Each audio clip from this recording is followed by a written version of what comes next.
Meus caros, sejam muito bem-vindos aqui ao canal e depois de dizer em direto que o único candidato viável para uma discussão séria das eleições europeias seria Paulo Portas, eis que Sebastião Bugalho é escolhido e, segundo o próprio, ele vai ter que decidir entre ser uma derrota honrosa ou ser uma derrota miserável ou alguma coisa do género. Peço-vos que deixem o like neste vídeo, que subscrevam o canal e que se acharem adequado adiram ao plano de apoio ao canal. Mas bom, parece que Sebastião Bugalho foi escolhido.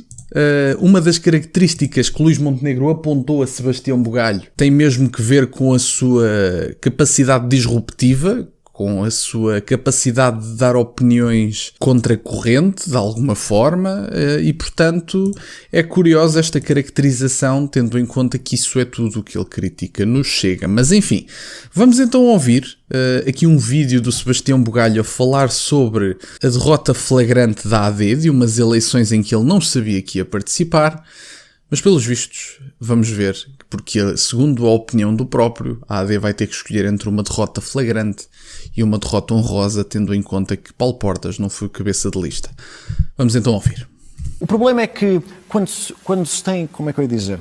Quando se tem esta soma de momentos infelizes, as sondagens, o linguajar, as escorregadelas, aquilo que acontece é que os possíveis cabeças de lista mais prestigiados e mais prestigiantes, ex-governantes, nomes que consigam de facto disputar aquela eleição, ficam menos disponíveis para aceitar esse convite.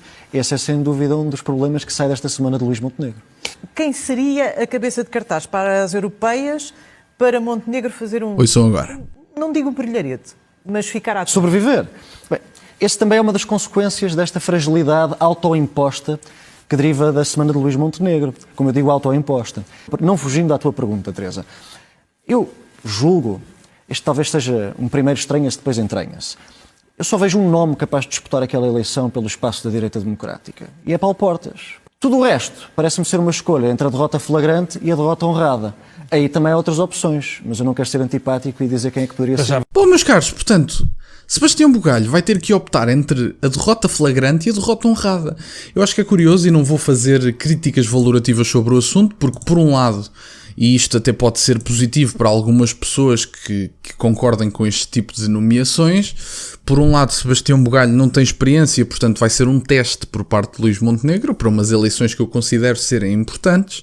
Por outro lado, eu acho que Luís Montenegro envia uma mensagem errada à minha geração de políticos. Ora, porquê é que eu digo isto? Porque Sebastião Bugalho não tem qualquer tipo de experiência política além do seu comentário político na SIC Notícias. O que eu acho que é importante referir aqui é: Sebastião Bugalho é uma pessoa claramente dotada do ponto de vista comunicativo. Isso é óbvio, isso para mim está claro. É uma pessoa claramente inteligente. Isso para mim também está claro. Se eu concordo com todas as suas opiniões, não. É aliás raro eu concordar com o Sebastião Bugalho e aliás eu discordo dele próprio quando ele diz que ele é de direita conservadora. Mas isto é o meu entendimento da coisa. Ele provavelmente tem um entendimento mais aprofundado sobre a própria pessoa do que eu. Agora, o que eu gostava de referir é: porque é que eu digo que o Montenegro manda uma mensagem errada para esta nova geração de políticos? Porque o Luís Montenegro não está a dizer, com esta candidatura, que os novos políticos devem ter experiência, devem se envolver na vida política, devem saber o que estão a fazer, devem conviver pelo menos de forma local com formas de fazer política. O que Luís Montenegro está basicamente a dizer às novas gerações é: desde que vocês tenham algum mediatismo e saibam falar, sejam bem-vindos ao partido e às cabeças de lista das eleições europeias. Eu não considero que o mediatismo deva sequer entrar para aquilo que é um dos detalhes pelos quais nós escolhemos um candidato, seja que cargo for. A questão não é o mediatismo, porque então se o mediatismo é uma das coisas mais importantes, muito provavelmente o PSD poderia ter chamado talvez o Cristiano Ronaldo ou a Cristina Ferreira. Percebem o que eu estou a dizer? Ora, obviamente que isto são comparações estúpidas, que é mesmo assim. Mas eu não acredito que o mediatismo tenha alguma coisa a ver com a vossa capacidade política. O que eu acho que deveria ter sido em conta e eu acredito pessoalmente que se devem dar oportunidades aos jovens. Aliás, relembro que Sebastião Bugalho teve a oportunidade de ser deputado pelo CDS, mas tendo em conta a circunstância do partido, o Sebastião Bugalho optou por rejeitar em 2019, se não me falha a memória. Portanto, Sebastião Bugalho podia ter tido ali a sua experiência e se calhar agora estar a ser chamado para a cabeça de lista. Sabem qual é que é o problema? É que Sebastião Bugalho, se tivesse tido aquela experiência naquela altura, muito provavelmente não teria o mediatismo associado ao seu comentário político. E, portanto, o que eu considero é, sim, o mediatismo pode ser um sinal de que o Sebastião Bugalho é um bom comunicador, pode, efetivamente. Não, a capacidade política não se mede através do mediatismo. E, portanto, eu acho que se ele é uma pessoa pouco envolvida com a política, se tem pouca experiência dentro de partidos, etc. Falo de mínimos, falo de coisas mínimas, e vocês sabem que eu nem sou o maior apologista de tecnocratas, quer dizer, não sou de todo o maior apologista, gosto até de quando as pessoas da sociedade civil são selecionadas para certo tipo de cargos, aliás, com compreensão daquilo que é o cargo ou a pasta à qual ficam entregues.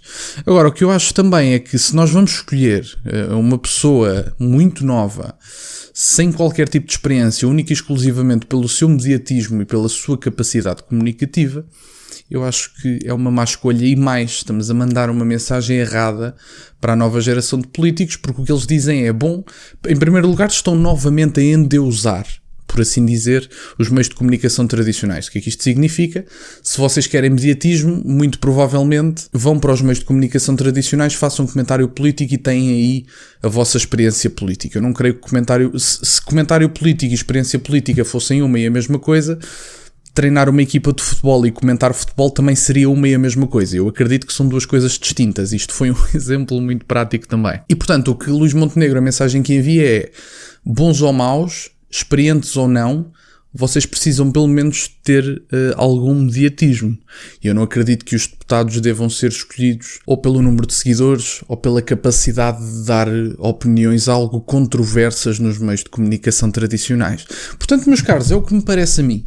Não quer dizer que eu seja o dono da verdade, que eu esteja certo, que eu esteja errado, é o que eu acho. Eu acho que é preciso, pelo menos, alguma experiência, algum envolvimento no partido, e até à data creio que Sebastião Bugalho não tem envolvimento em partidos. Aliás, é como eu vos digo, ele teve a oportunidade de ser deputado e rejeitou. Eu não creio que Sebastião Bugalho tenha envolvimento em partido algum, no entanto foi escolhido. Gostava que pelo menos a mensagem enviada não fosse a de que é preciso mediatismo para estarem aqui. Gostava que a mensagem enviada fosse: é preciso capacidade, é preciso competência, é preciso experiência, é preciso trabalho de campo, porque a política não se faz única e exclusivamente através do comentário político e através da boa capacidade comunicativa. Eu acho que se faz também na participação direta, eu acho que se faz também nas ruas, quando às vezes há manifestações, quando é preciso ir a arruadas, quando é preciso conhecer sítios, etc. E nessa medida eu considero que Sebastião Bugalho é uma pessoa sem experiência. Agora vocês dizem, bom, mas devido à capacidade comunicativa ele pode até vir a fazer um brilharete. Claro que pode. No entanto, eu acho que a mensagem que se enviou através da escolha de um comentador político da idade do Sebastião Bugalho sem experiência política não é de todo uma mensagem positiva. Mas esta é a minha opinião, deixem a vossa nos comentários. Eu não sou de acordo à maior parte das opiniões do Sebastião Bugalho. Ele, aliás, tem algumas opiniões. Lembro-me, por exemplo, de uma em que ele dizia que os brancos não poderiam comentar o racismo porque naquela altura em que António Costa se sentiu ofendido com um cartaz qualquer que viu, que os brancos não poderiam comentar racismo porque os brancos, como não são vítimas de racismo, como as minorias étnicas, não podem comentar, não podem opinar, não podem nada. Eu acho que isso é um dos primeiros princípios para a queda da liberdade de expressão. Nós podemos comentar todos os assuntos e, aliás, quem é o Sebastião Bugalho para dizer o que eu sinto sobre determinado assunto? Fala-se desse tema e ele falou na altura, inclusive acho que o Senna já partilhou um vídeo sobre isso, veja o vídeo do Senna, em que o Sebastião Bugalho dizia que nós não poderíamos dizer o que é ou não racismo porque é tudo suscetível ao sentimento do Dr. António Costa. Bom, se o Dr. António Costa agora chegasse à Assembleia da República e visse algum pormenor nas paredes, em quadros, no chão, nas cadeiras, nas imagens, o que for, que o ofendessem, e António Costa dissesse que era racismo, muito provavelmente deveríamos acreditar sem contestar, porque somos brancos e não temos direito a opinar sobre o assunto. Eu acho que isso é uma das maiores falácias que o Sebastião Bugalho disse em direto, mas enfim. Peço-vos só que deixem um like neste vídeo se ainda não deixaram, meus caros. Por agora é tudo. Têm as minhas redes sociais todas na descrição. E nunca se esqueçam, meus caros, questionem tudo. Até à próxima.